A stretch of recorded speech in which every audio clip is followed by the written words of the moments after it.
गरीब भाई की अमीर बहन। किशोर और पिद्दी दो भाई बहन थे। पिद्दी बहुत खर्चीले स्वभाव की थी।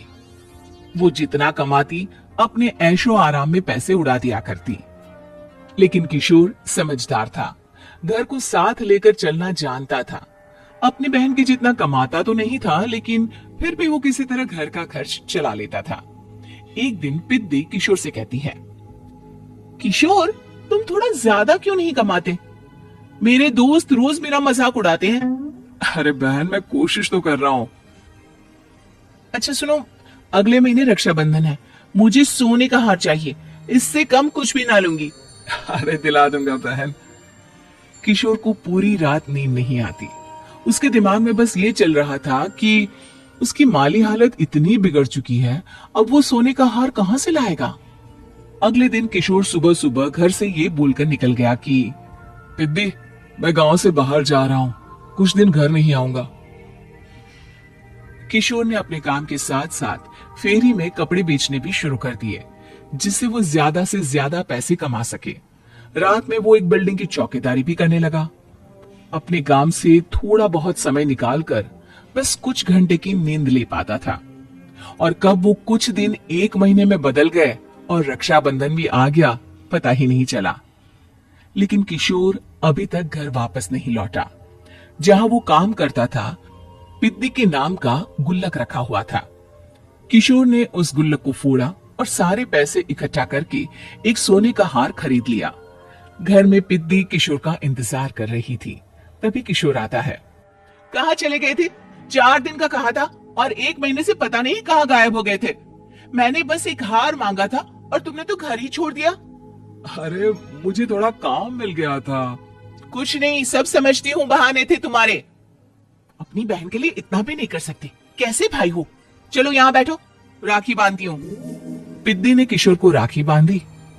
वैसे ही किशोर ने अपनी बहन के हाथ में सोने का हार रख दिया। उसकी खुशी का कोई ठिकाना नहीं था। वो मिठाई खिलाए बिना ही नेकलेस लेकर चली गई और शीशे के सामने अपने गले में हार रखकर देखने लगी। किशोर ने लड्डू उठाया और खुद ही खा लिया। ऐसे कई साल गुजर गए। एक दिन पिद्दी की नौकरी छूट गई। अब वो पूरी तरह किशोर पर डिपेंड हो गई थी। आए दिन किशोर को अपने महंगे महंगे शौक गिनाकर उससे पैसे मांगा करती थी। किशोर, कुछ पैसे देना, मुझे पार्लर जाना है। किशोर बिना कुछ बोले उसे पैसे दे देता। ये क्या, 500? अरे इतने में तो मुझे पार्लर में एंट्री मिलेगी बस। अच्छा, देता हूँ ना ज्यादा। अरे कैसे भाई हो, अपनी बहन के लिए इतना भी नहीं कर सकते। किशोर ने जेब से 2000 का नोट निकाला और उसे दे दिया। किशोर गरीबी में रह लेता था, लेकिन अपनी बहन को कभी कोई कमी नहीं होने देता था। बेटा, पिद्दी तुम्हारी बहन है, उसे कभी किसी चीज की कमी मत होने देना और उसका ध्यान रखना, क्योंकि भाई का फर्ज होता है अपनी बहन का ध्यान रखना। किशोर ने माँ की कही ये बात हमेशा के लिए याद कर ली थी। शायद माँ की इसी बात की वजह से किशोर पिद्दी की हर जिद पूरी करता चला आ रहा था। किशोर, आज मैं अपने दोस्तों के साथ पार्टी करने जा रही हूँ, मुझे कुछ पैसे दो ना। किशोर पिद्दी को समझाता है, लेकिन पिद्दी नाराज होकर चली गई और अपने कमरे में सुबक सुबक कर रोने लगी। किशोर अपनी जेब से कुछ पैसे निकालता है और पिद्दी को दे देता है। किशोर खुद कभी अच्छे कपड़े नहीं पहनता, लेकिन पिद्दी को राजकुमारी की तरह रखता। पिद्दी के जाने के बाद किशोर अपने काम पर निकल गया।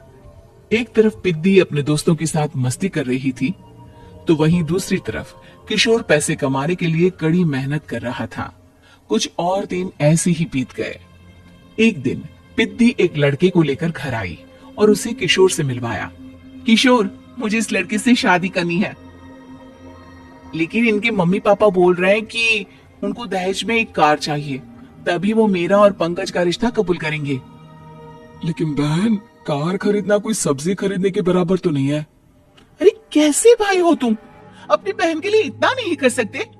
देखो, मैं ज्यादा इंतजार नहीं कर सकती, तुम्हें 1 साल में मेरे लिए कार खरीदनी ही होगी। अच्छा पंकज, एक काम करो, कल तुम अपने माता पिता को घर बुला लो, मैं उनसे तुम्हारे और पिद्दी के रिश्ते की बात कर लेता हूँ। अगले दिन किशोर के छोटे से घर में पंकज और उसके माता पिता आते हैं।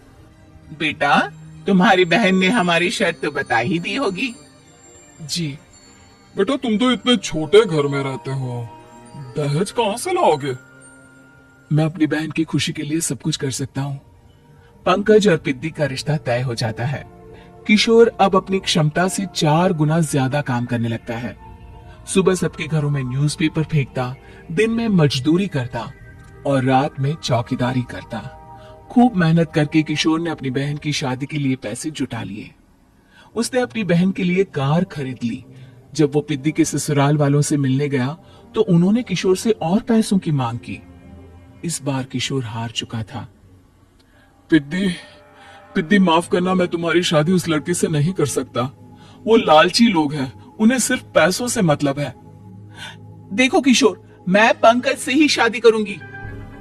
क्योंकि पिद्दी ने तो किशोर की बात न मानने की जैसे कसम खा रखी थी। किशोर ने पंकज को घर बुलाया। पंकज, तुम अपने माता पिता को समझाते क्यों नहीं हो? भैया, वो हमारी शादी के लिए मान गए, मेरे लिए तो यही बहुत बड़ी बात है। हम एक काम कर सकते हैं, दहेज की रकम में से कुछ पैसे मैं आपको दे देता हूँ। अरे लेकिन समाज वाले क्या कहेंगे? अरे जब दुनिया को पता चलेगा तब ना। अच्छा, कुछ पैसे मैं अपने मालिक से कर्ज में ले लेता हूँ। कुछ पैसे पंकज देता है, कुछ वो कर्जा लेता है और अपनी उम्र भर की कमाई वो अपनी बहन की शादी में लगा देता है। आखिर में पंकज और पिद्दी की शादी हो जाती है। पिद्दी की विदाई के बाद किशोर बिल्कुल अकेला पड़ जाता है। अब उसका कमाने में भी मन नहीं लगता। उधारी वाले रोज घर में आकर बैठ जाते हैं। अरे किशोर, अब तो पिद्दी की शादी को 5 साल हो गए, अब तो हमारा पैसा लौटा दो। चाचा, पिद्दी के जाने के बाद किसी भी काम में मन नहीं लगता। अरे तो हमारा पैसा कैसे वापस मिलेगा? जी, कुछ करता हूं मैं। किशोर के ऊपर बहुत सा कर्जा चढ़ गया था, इसलिए उसने तय किया कि वो ये घर बेचकर सबके पैसे लौटा देगा। अगली सुबह शहर के किसी साहूकार को उसने अपना घर बेच दिया और सबके पैसे लौटा के वो गांव छोड़कर चला गया। पिद्दी ने शादी के बाद कभी अपने भाई का हाल तक नहीं पूछा। किशोर को फर्क नहीं पड़ता था, बस ससुराल में उसकी बहन खुश है ये जानकर उसे खुद की खुशी मिलती थी और ये सोचकर कि उसने मां से किया हुआ वादा पूरा कर दिया।